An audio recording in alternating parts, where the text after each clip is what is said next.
The Workhouse Girl. Written by Dilly. Read by Annie Aldington. The moral right of the author has been asserted. Chapter 1. St. Giles and St. George Workhouse, London, 1859. My name is Sarah Scrace and I don't belong here. White-faced and terrified, but defiant, Sarah clasped her small hands tightly behind her back, digging her fingernails into her palms in an attempt to control the tears that welled into her blue eyes. What? Matron Trigg bellowed like a cowing calf, causing the other children in the schoolroom to huddle together in fear. What did you say, girl? My name is Sarah Scrace and I want my ma. Matron Trigg turned to her husband, the workhouse master. Did you ever, Mr. Trigg? No, you did not. Nor I neither. What is the world coming to when a young child speaks back to her elders and betters? Shocking, Mrs. Trigg. Deal with her as you see fit. Mr. Trigg beat the air with the cane he was holding, and the swishing sound sent a ripple of terrified murmurs around the classroom. Another peep from any of you girls and you will all feel a taste of the tickler's anger. Sarah was trembling violently, and a feeling of faintness almost overcame her, but she struggled to keep calm. She had already experienced the tickler, Mr. Triggs's much-used method of corporal punishment, twice, and she'd only been an inmate at the workhouse for a few hours. The tickler had punished her for clinging to her mother's skirts when they were first separated, and had beaten her soundly for refusing to abandon her own clothes for the grey grogram workhouse uniform, coarse calico petticoat, and blue check apron. And now she was likely to endure another assault with the fearsome instrument of torture.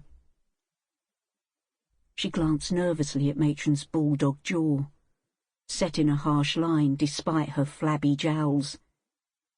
But she was not going to give in. I'm Sarah Scrace, she whispered, and I want me ma. Your mother is a whore, Matron said in a voice that reverberated like a clap of thunder. She is no better than she should be, and at this moment is giving birth to another spawn of the devil. You take that back. Forgetting everything other than the need to stand up for her beloved mother, Sarah put her head down and charged at Matron's corpulent body, butting her in the stomach and sending her staggering backwards into her husband's arms. Sarah fell to her knees, bowing her head as if waiting for the axeman's deadly stroke. There was a moment of horrified silence, and then someone giggled. Mr. Trigg thrust his wife aside and flailed the air with his cane as he grabbed Sarah by the white cap she'd been forced to wear. It came off in his hand, exposing her spiky hair, which to her horror had been cropped short when she was admitted to the workhouse. Seizing her by the scruff of her neck, he dragged her to her feet. "You are indeed the devil's daughter," he said, bringing the cane down across her back. "Spawn of old Nick, offspring of old Scratch."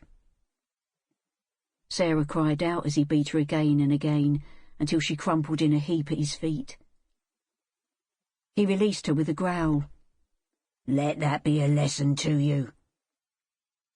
He turned to his wife, who was leaning against the teacher's desk, clutching her large bosom and groaning. "I'll leave this brat to you, my dear. Treat her harshly. Teach her manners in any way you see fit." He stormed out of the classroom, slamming the door behind him.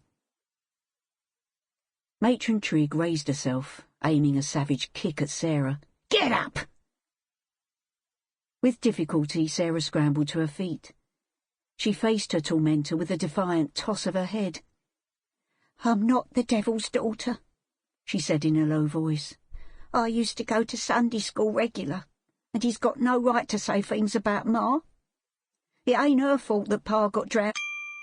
Sample complete. Ready to continue?